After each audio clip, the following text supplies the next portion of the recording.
welcome to another episode of We're Not Wizards. My name's Richard. I will be your host for Monday or Wednesday or Thursday or Saturday. It doesn't matter. It depends when you're listening, because after all, it's your podcast. Joining me today is a gentleman who is not in the forest, he's not in the valleys, he's not in the sea, but you might find him on a mountaintop. It's Matt Quock from Mountaintop Games, and he's here to talk about the primary, because this is We're Not Wizards and this is a quick start on the Kickstart. So, hello Matt. Hello, thank you for having me. How are you doing? I'm good. Yeah, very good. Busy. I'm about a 9.8 just at the moment. Things, oh my gosh. I'm kind of like, this is, things are good. I feel, do you know what I feel like? I'm like the end of the Rocky montage when he gets to the steps, and he's just got his arms in the air, like stretching up. How you doing though? I'm good. I was probably right around that 9.8 the other day when the Kickstarter launched, but things are calming down now for me. Because you've got your game out at the moment, called the Primary, which I'm gonna guess is not a dungeon game. It's not a car racing game. I'm guessing it's potentially about. Is it about? It's not about schools. It's about elections, isn't it? You nailed it. There you go. Right on the head. It's election themed, but the gameplay is not at all political. Oh right, okay. Well, let's we'll definitely need to find out why that is the case then, sir. But what we need to do beforehand is we need to say hello to everybody who's listening for the first time. So hello everybody who's listening for the first time. The reason that we do this is because there's quite simply not enough podcasts out there about board games. Hello everyone. Hello everybody who's looking for a board game podcast. You don't have to look anymore. Definitely don't have to go to Apple Podcasts and look for board games. They're just right here. There's us. There's the other Scottish people. There's the Unlucky Frog Gaming. There's also the incredibly large First Player Token as well, but they don't do board games as much, so we kind of mention them now and again, but definitely Unlucky Frog Gaming. And the other reason that we do this is because about last year, middle of last year, me and Matt struck up a conversation, and the conversation went, "Hi Matt, hey Richard, I listened to your show. Yeah, are you getting a game together? Yeah, I am. When are you getting your game together? It's going to be 2018. Well, I'll tell you what, why don't we talk in 2018? Now, all of a sudden, 2018 went from being well over there to actually being here and the now. And so what we want to do is we want to have a little chat with Matt, and we're going to find out a little bit about his history with the hobby, and then we're going to find out a lot about what he's doing with this primary thing that he's talking about. So do you want to tell us a little bit about how you got into the hobby first of all? Yeah. I'm actually relatively new to the hobby. I live in Madison, Wisconsin right now, and I went to school here and left to go work in Michigan, and then just recently, about 2.5 years ago, came back. And that's really when I started getting into the hobby. I kind of reconnected with some old roommates who were still in the area, and they slowly introduced me to the hobby, got me playing some cooler games. We eventually got a weekly game group together, and I just fell in love. So childhood, always played Monopoly and Risk and those classics, but it's only been the last couple of years that I've really gotten into playing some of these cooler games, and then even more recently than that, trying my hand at designing them. What was the first game that you got introduced to? Oh wow, probably Ticket to Ride. That's probably my gateway game. Did they kind of lay it out in front of you and said, "Matt, you seen a board game before?" Yeah, of course I've seen a board game before. And then they kind of opened up the box slowly. It did the very slight board game opening box kind of fart. And they went, "Look, Matt, trains, Matt, little plastic trains. But where do they go? They go in here, they go on the board. But there's no dice. There's no randomness. Well, there kind of is. But and then you were out, and that was you where you're off. Did you step into the world of Pandemic as well? We did. I think, right when I was starting to get into it, that was like obviously one of the huge games on the market, and everyone's raving about Pandemic. So that was one of my first acquisitions. Mm-hmm. I think also at the time, Dead of Winter was a big hit, so that was another one that I really enjoyed. Yeah. And it was actually pretty heavy for just starting out, but I really love that game. I like the theme of it, and I also like how it takes some really complicated kind of mechanics and kind of makes it kind of really, really easy, and also makes it very, very kind of social. Yeah. I mean, I remember playing that and just going, whoa, this is kind of, this is very, very deep for what appears to be a game with like standees. It's kind of like, right. Where's the minis? It can only be a serious game if it's got minis. But so you launched onto that. I mean, have you got a reasonable size game collection now? I do. I haven't counted recently, but I've got a small bookshelf, and it's spilling onto a bigger bookshelf, and then there's a pile of games that have been yet to play. So I'm always chipping away at those and always adding more. What's your most recent kind of acquisition kind of been then?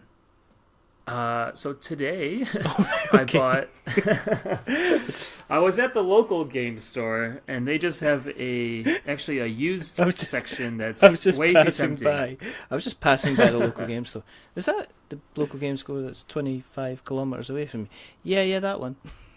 I just happened to end up in my car. But you're in the used section, sorry, you were saying. Yeah, that's my favorite place to look. I'm a sucker for a good deal. So I found a copy of Elysium, which has been on my want-to-play list for a while now. So I'm excited to check it out and play it, hopefully sometime soon. I mean, with being kind of new to the hobby, and you saying you're looking at the used stuff, is the price side of things. Do you look at kind of like what they're charging for cardboard and think it's kind of reasonable, or you think it's quite a lot of money they're asking for some of these things that kind of brand new? Yeah, I've definitely struggled a little bit, dropping more than $50 for a game. Especially, I don't. My regular game group from a while back, my old college buddies, kind of dissolved recently. A few people moved away, so it's harder and harder for me to find people to play with. So as I have less chances to play, it's harder to justify the new games. Mm-hmm, mm-hmm. But then you get back into kind of like making sure you're playing kind of all of the games that you have, which I think is I don't know, it's kind of like there seems to be, and we talk about this all the time, is that people are getting kind of games and games and games and games, and then they have kind of like massive lists of games that they'd like to play, and then a lot of games that they have, if they're selling them on, it's usually kind of one previous owner just being, never punched kind of right kind of thing, just never been played before kind of thing, and kind of it's already kind of up for sale, and it's like it's brand new and shrink, has only been on the shelf, and it's got like a layer of dust about 1.5 inches thick where it's kind of been exactly kind of there. But have you always been quite creative then? I mean, in your younger days, were you always quite a creative person and inventive in terms of that side of things? Yeah, I would say so. Maybe not in all the traditional ways, Mm-hmm. but I'm an engineer by study or by skill. I don't know. But I've dabbled in music. I like to play the drums. Mm. I'm not the most artistic, but I used to really enjoy drawing. I would say I'm somewhat on the creative spectrum of people. And how did you get from playing games then into thinking, well, actually, I'm going to put a game together? I don't know if there was a specific turning point, but I think I just fell in love with board games, and then, kind of like you said, just being a somewhat creative person, figured, I could do this. This seems easy. Little did I know it's quite the opposite. But yeah, I just figured I could try, and I made a few designs, most of which were pretty terrible, and then kind of stumbled across my latest one in the primary.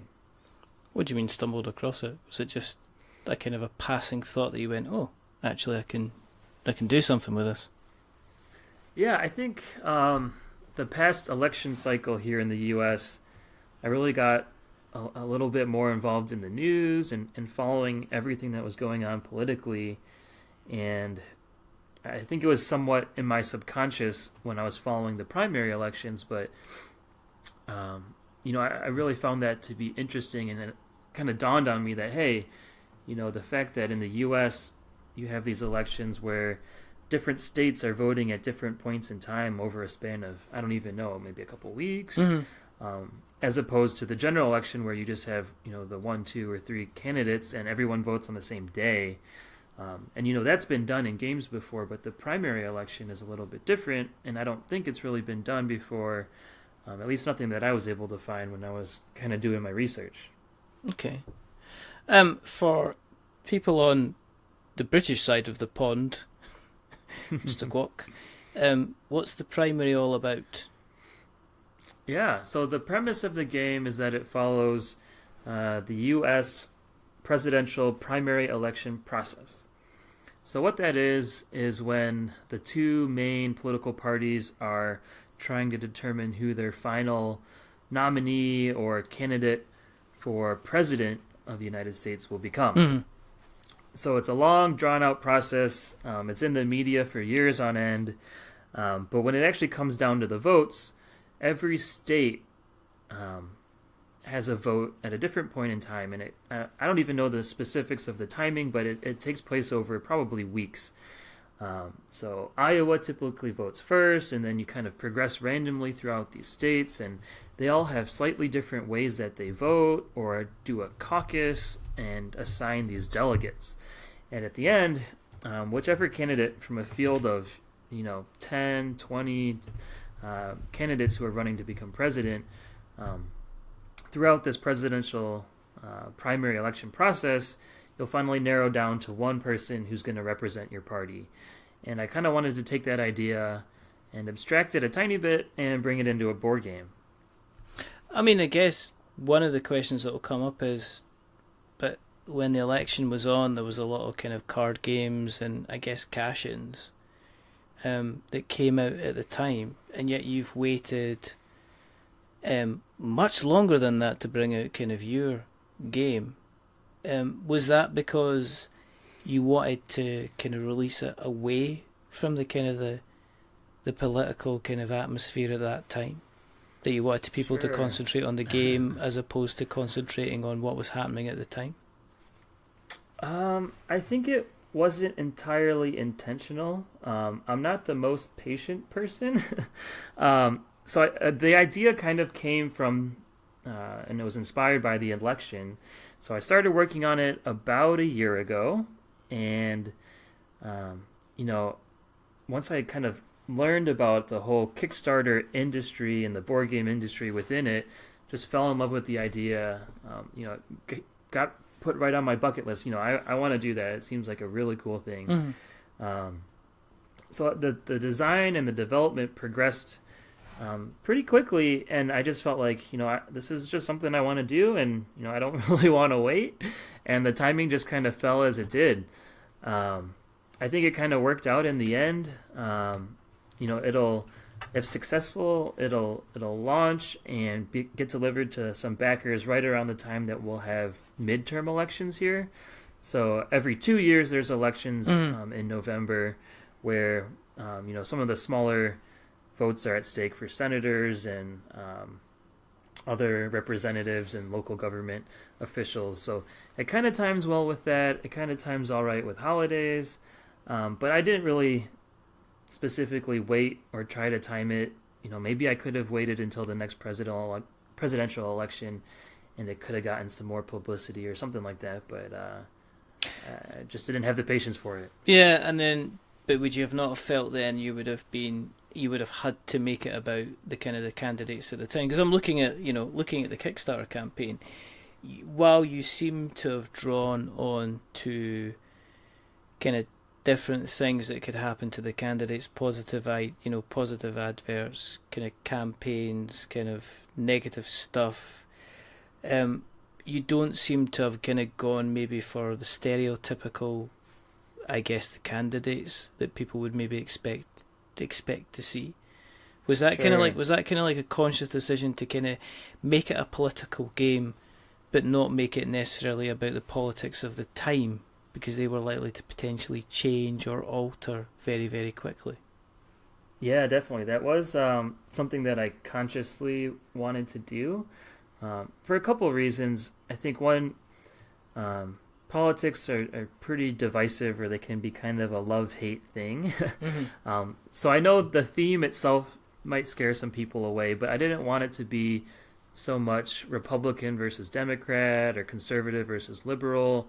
I wanted to keep it pretty neutral so that you could play with somebody who has different political ideologies than you, still have a good time.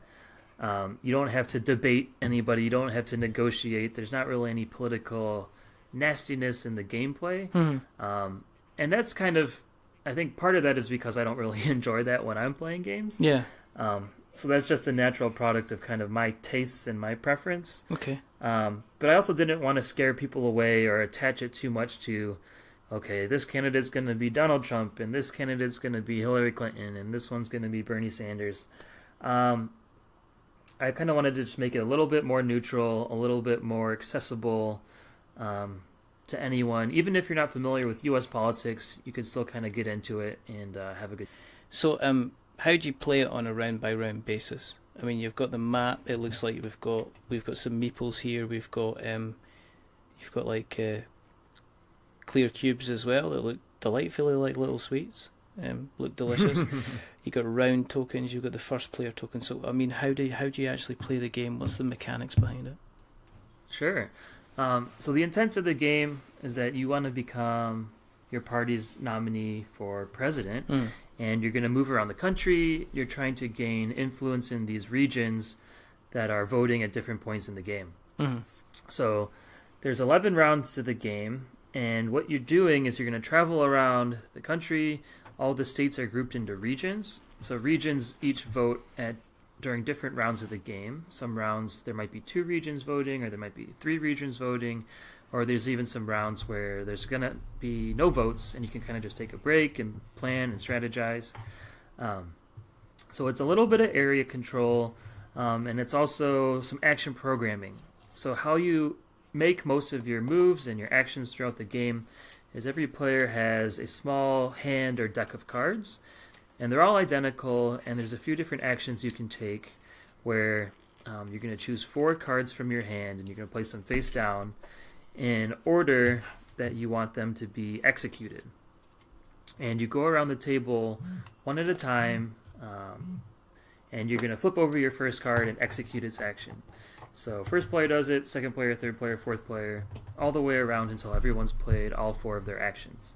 So you'll kind of have to plan and strategize for your round ahead of time, and you're trying to gauge what your opponents are going to do. You're going to try to predict what their strategy might be.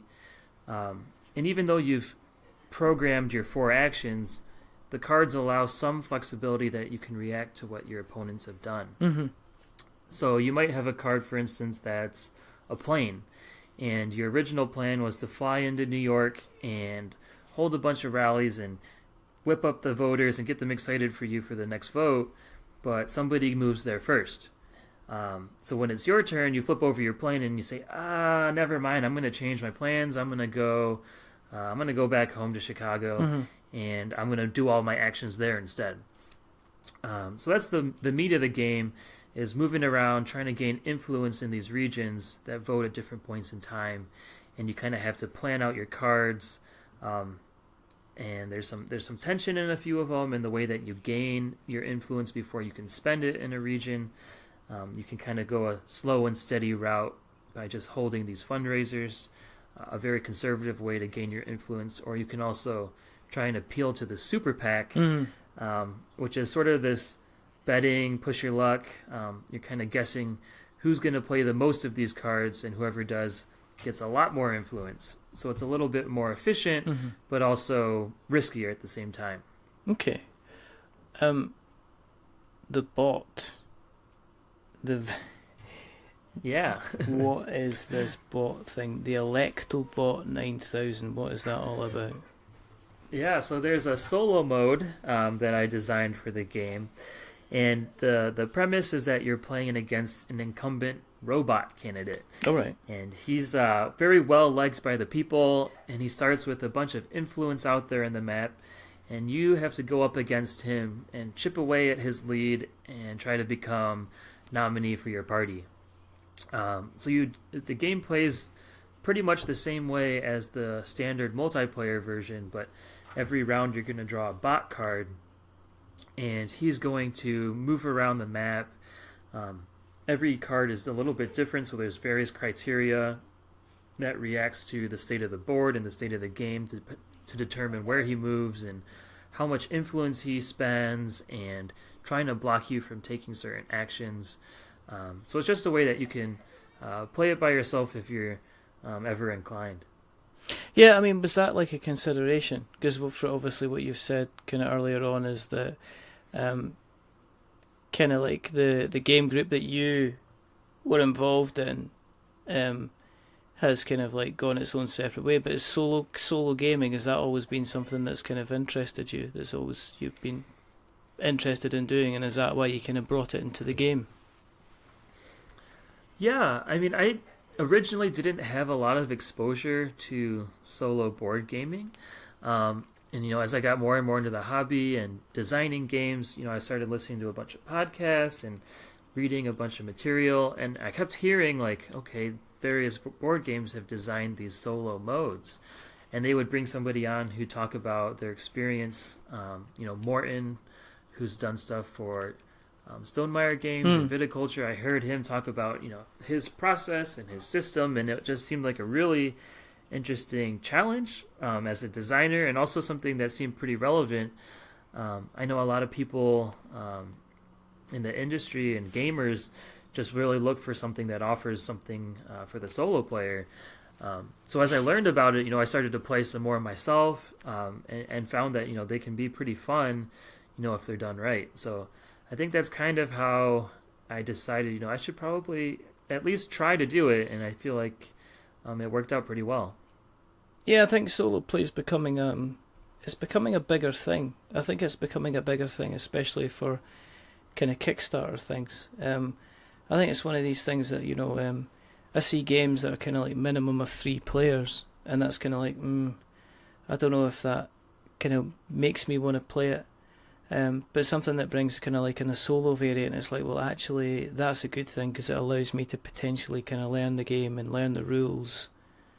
Right, with for sure. without having to almost fake it. I mean, there's the argument that any 2-player game can be a solo game because you're just playing, you're just playing both sides of the table basically.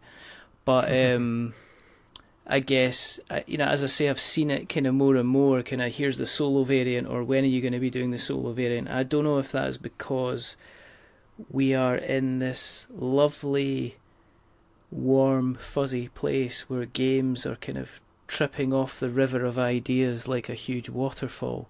But what it means is that you've got, below it, you've essentially got a huge, massive pile of games. And I think it adds value to somebody who maybe has pledged into a Kickstarter, that they've then got the ability to go ahead and play that game and experience it, because I think one of the things I kind of spoke about recently was the ability for somebody to be able to go in and play your game relatively quickly and get quite comfortable with that game, because I think that, and this is just maybe me, that if I have a game in my collection, the chances of it getting played multiple times, unless it's maybe a card game that I'm trying to learn, kind of drop the more games that I kind of get. So what I want more and more from a game is the ability for me to basically set up a game and get into it very, very quickly, or be able to learn the rules very, very quickly. So a solo variant to me allows me to learn the basic mechanics from my side of the table, so I can then teach other people how to play it as well. But that's just me. Um, in terms of, because this is the first, first of all, graphically and in terms of presentation and stuff like that, the game looks, the game looks really, really good. Did you have? Thank you. Did you have to? One of the things when they talk about kind of like Kickstarter is the amount of kind of time and resources that you have to put into, I guess, kind of preparing the campaign. Was that what you had to do in terms of this? Do you end up kind of like investing quite a bit in making sure that the campaign and the games look right? Did you put together kind of like review copies and stuff like that? Yeah. I'm not a veteran of the Kickstarter industry, but it seems even from my initial impressions of what I thought Kickstarter was, it seems like board games have definitely transitioned into something where people want to see, a pretty much final and polished product on the page, or they won't even, consider it. Mm-hmm. So big shout out to OK Art Studio. It's a couple from Argentina who've done a great job with the artwork. But like you mentioned, you have to invest ahead of time and really make sure your art looks great. And I think they've done an awesome job. Mm-hmm. So, a lot of time and money going into that and, providing art direction and making sure that it looks good for the campaign and also just all the components. But like you said, putting together review copies, sending them out. It's such a big process, compared to what it might seem like. And I tried to do research ahead of time. I tried to read all the blogs, but until you're actually in the thick of it, you don't quite get a full appreciation for how much work is involved. Because you're not just a designer, you're not just the guy that's commissioning the art. You have to be the kind of logistics master, don't you? You have to learn about social media and kind of marketing and negotiation with people who are potentially going to review the game and kind of everything like that. Have you had to take time away from your job, basically? Did you put aside kind of like vacation time during the kind of the Kickstarter campaign? Yeah, it's definitely taken up a ton of my free time. Not even the Kickstarter, but just the whole design and development process. Mm-hmm. But for the Kickstarter specifically, I took the first day, the launch day, I took it off from work. I had read that it's highly suggested, and I would agree. It's just a crazy, crazy day, and I had this whole Excel document listing what I needed to do at different points in the day, and it was a whirlwind, but thankfully it slowed down a little bit here for me. But yeah, it's definitely so many different hats you have to wear when you're preparing a Kickstarter and during the campaign, just all the different aspects of bringing a board game to the market that I never even thought of at first. It's doing quite well. You've got you're halfway there in terms of your funding, and you've still got a good amount of time to go before the campaign kind of finishes. For people that are, it's like at this moment you've got round about 26 days left. For people who are going to look over the campaign and consider kind of jumping in, what would you say is the reason that they should consider? What would you be your elevator pitch, Matt? I'm very happy with where it's at right now. I've talked to some friends in the area. There's actually quite a few board game designers in the Madison area, and they've been super helpful.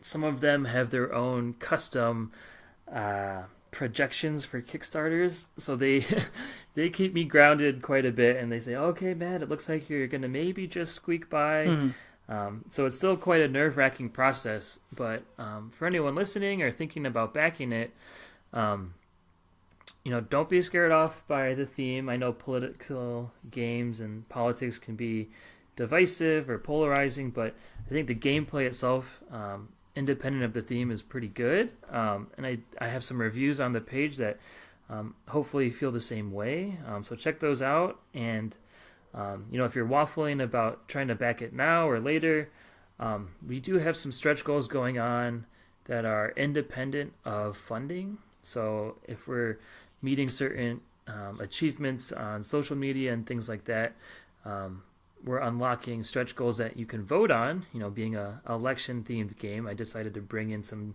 democratic processes into the Kickstarter. As long as they're not getting counted on a computer. So yeah, we had one stretch goal unlock, and then I had all the backers who were, into the project at that moment. They got to vote and decide which stretch goal they wanted to unlock first. So if you're back early or back now, you can have your voice heard a little bit more and bring some input into the design of the game. So I think that's just a cool way to be involved and help kind of shape what the game's going to look like in the end. And how much is it to get involved in this party? So it's just $1 to back the game if you want to show your support. If you want a copy of the game, it's $35, and then depending where you live, there's a subsidized shipping fee. The US is $8. If you're in the EU or UK, it's $16. Mm-hmm. And you can back up to 3 games and just pay one flat shipping fee. So if you back and pledge for a couple more games, you'll get a better deal on your shipping. Cool. Okay. And where do you exist on the internet webs? I try to be in as many places as possible. I have a website. It's mountaintop.games. Okay. I have an email. Obviously, it's probably easier to find it on the website, but it's mtntop@mountaintop.games. Okay. I'm on social media. You can search Mountaintop Games, Twitter, Facebook, Instagram. Pretty much anywhere people exist on the internet, I try to be there just to be easy to reach. Cool. Well, what we'll do is we will put all those links in the show notes that we've got notes to show. Awesome. Thank you. If you want to keep an eye on what we're up to. Yeah, definitely. Yeah, if you want to keep an eye on what we're up to, then just go to the Googles and search for We're Not Wizards, and you'll find us on Twitter, you'll find us on Facebook, you'll find us on Instagram, you'll find us on YouTube, you'll find us on pretty much everywhere. You'll find us on all these podcast places as well now. So you've got like Stitcher and Spreaker and Acast and Apple Podcasts, and we're on Spotify. I've no idea how, but if you do want to support the show, then please go into Apple Podcasts. And as I say, if you like what you've listened to, drop us a subscription or drop us a review. If you're going to drop us a review, then don't give us a 10, because it makes us big-headed. But don't give us a 1, because I'm an ugly crier. But give us a 5, because it's in the middle and it's average, and we're just a little bit average. But the person who's not been average tonight is the rather wonderful, the rather magnificent, your primary candidate.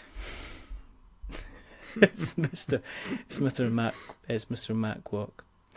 Thank you for coming on, Matt.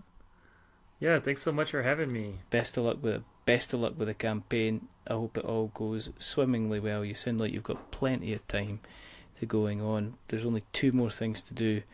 First thing is to remember that we are many things, but we're not wizards. Are we wizards, Matt? No, we are not wizards. Just a little bit of politics, that's all. Nothing more. Just a little bit of politics. And the next thing is to say goodbye. So it's a goodbye from Matt. Say goodbye, Matt. Goodbye. And it's a goodbye from me.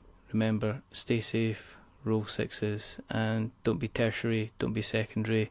Consider being the primary. But until the next time, goodbye.